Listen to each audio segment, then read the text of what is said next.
In this video, I'm going to show you some options you have around your 401k, and in many cases, they will improve your results, maybe even significantly improve your results. Coming up next on Holy Schmidt. Holy Schmidt! If you talk to the average person who actively invests in their 401k, they'll probably tell you that they invest the maximum that they can, and they put it in one or two investments, probably something like a target date fund, set it and forget it.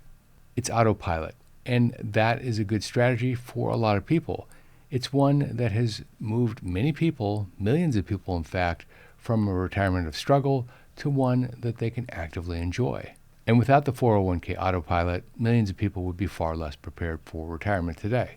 Then there's a much smaller people who ask the question, is there something more I can do with my 401k? Is there something I can do besides set and forget? And for a lot of those same people, the answer is yes. Ahead, I'm going to show you some things about your 401k that you probably don't know exist, some benefits that you probably don't know that you have, and some pitfalls that you'll probably want to avoid. And I'm going to break it down to 3 areas. The first, how to get the most from your 401k while you're still working. Next, how it fits together with other accounts you probably have or at least have access to, and special rules and traps that show up the day that you retire. And by the way, that third one is where a lot of the real money is. All right, let's jump into it.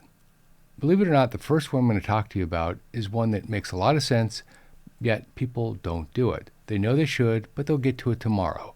And that is set up your contribution to get the maximum employer match.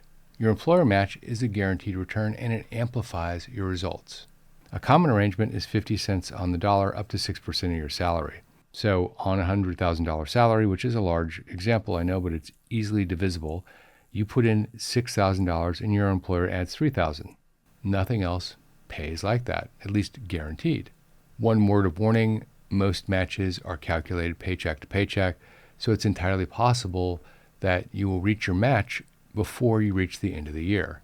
Second, switch between pre-tax and Roth contributions in your early years when your taxes are lower. Most 401k plans let you split your contribution 2 ways, pre-tax or Roth. And most plans let you change that election during the year. The pre-tax choice allows you to contribute with dollars that haven't been taxed yet, and then when you withdraw them, you pay tax on that amount. The Roth choice means that you're contributing with after-tax dollars, and you don't pay taxes on either the contribution or the growth in that account when you take the money out. Which one wins depends entirely on your tax bracket. And the move is to match the choice to the year. In a year where you're going to have high income and you're going to be in a high tax bracket, that year might be a better year to contribute with pre-tax dollars. Other years, like in the beginning of your career, you may be in a lower tax bracket and contributing to the Roth might make more sense. And by the way, low income years aren't just for those starting their job. There are a lot of reasons someone might have a low income year. They've just come off a layoff. They're just coming off a sabbatical. They're going on a sabbatical. For salespeople, maybe it's a bad commission year. Any of those might be a clue that switching to a Roth contribution is the right thing to do. So which bucket to contribute to isn't a decision you make once when you start your job and never touch it again. It's a dial that you adjust up or down depending on what's going on. Now here's a choice that a lot of people get wrong, at least for their specific situation. They'll get the maximum employer match, and they'll keep contributing to the 401k without looking at their other options. If you have a health savings account available, continuing to contribute to your 401k isn't necessarily the strongest move. Every other retirement account gives you 2 tax breaks at most. Either the money goes in before tax and gets taxed coming out, or it goes in after tax and comes out free. The HSA account is the only employer-sponsored account that gives you 3 tax breaks. You contribute with pre-tax dollars, the growth is tax-free, and it comes out tax-free. You don't pay taxes on anything. There's also a fourth advantage almost nobody mentions. When you contribute through your employer payroll, that money generally escapes Social Security and Medicare payroll taxes. Another 7.65% your 401k contributions don't avoid. The caveat to all of this is that your health savings account you need to use for medical payments, but there isn't a time limit. You can contribute today and take it out when you're 75 years old, tax-free for approved medical payments. Now, for a lot of people watching this video, you'll think, Jeff, I'm reasonably healthy. My lineage, my parents are healthy, my grandparents were healthy or are healthy. This is not saving for my retirement.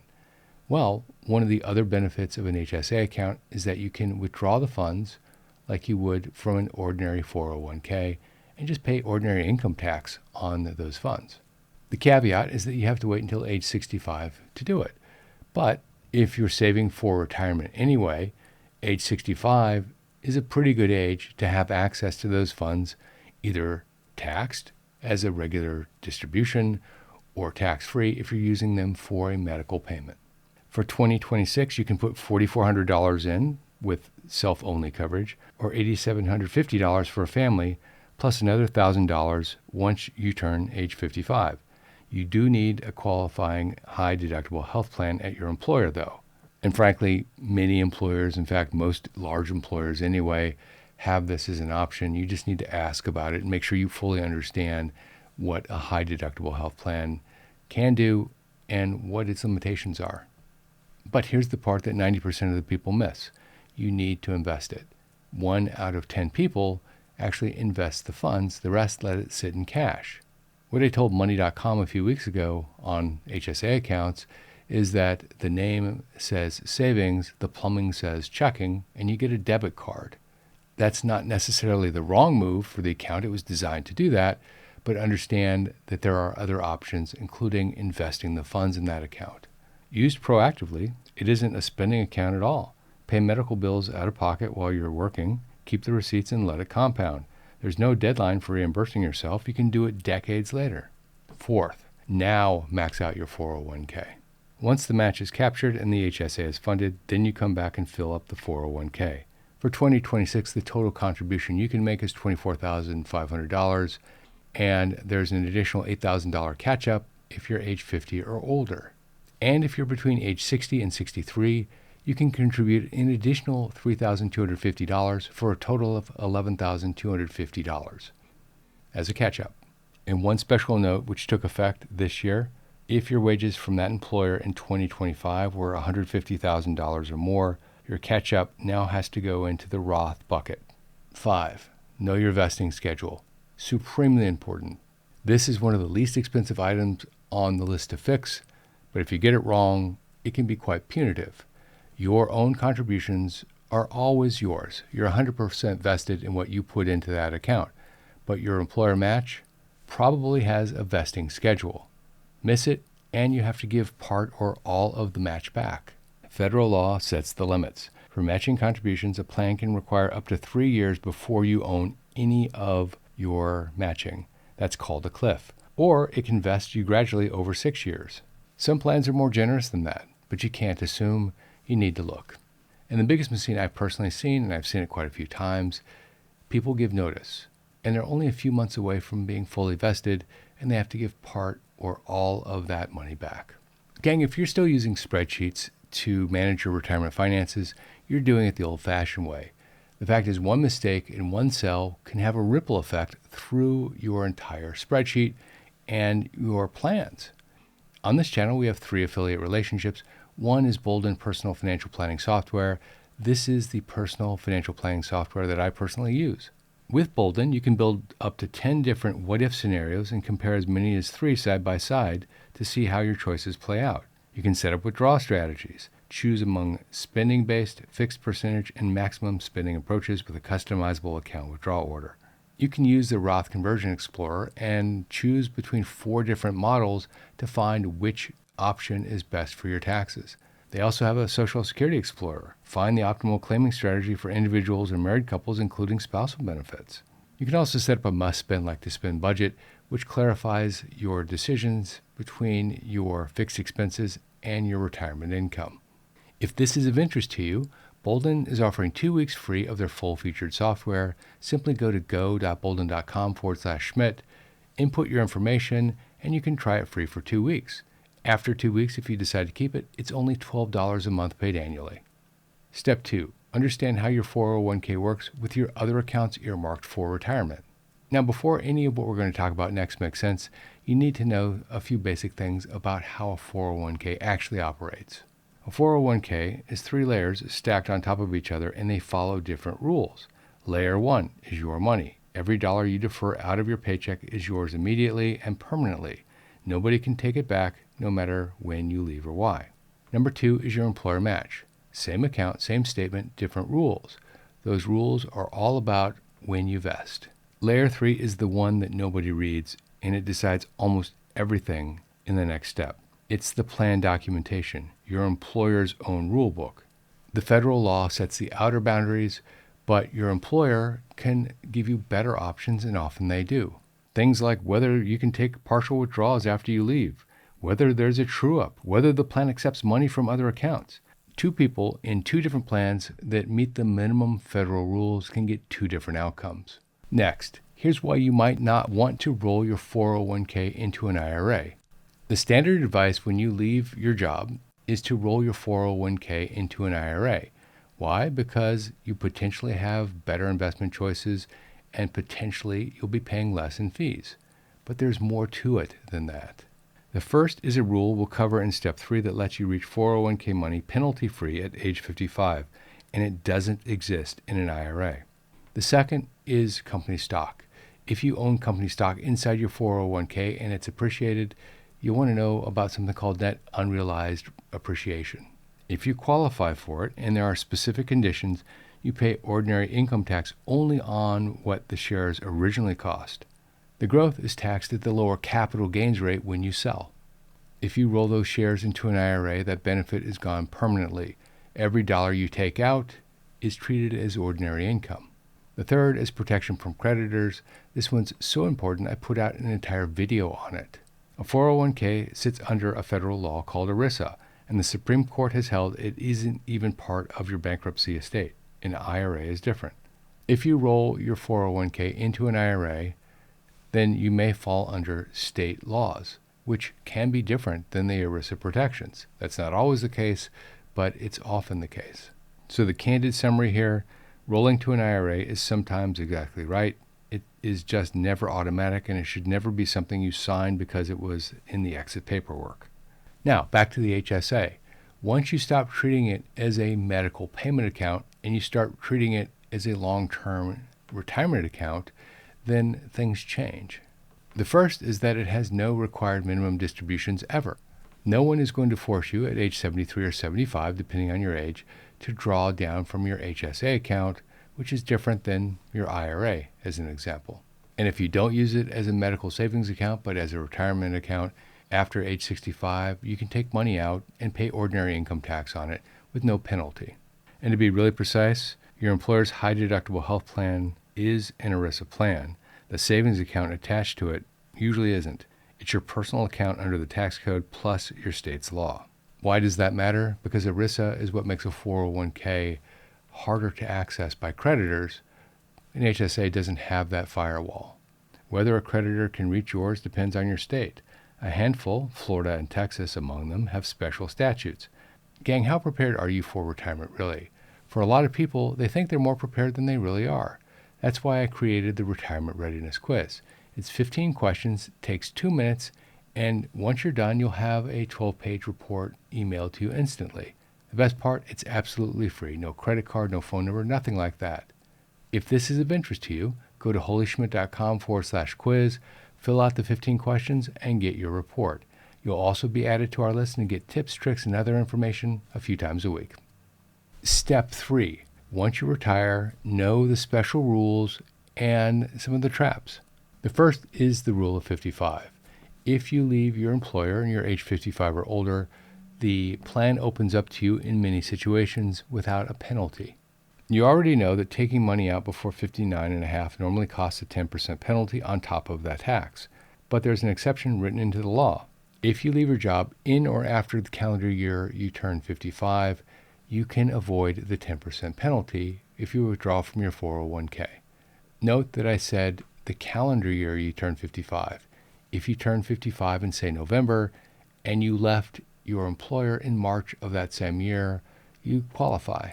If you leave when you're 54 and not the same calendar year, and you wait until you're 55, you don't qualify. It's a very specific rule. The trigger is when you leave, not when you withdraw.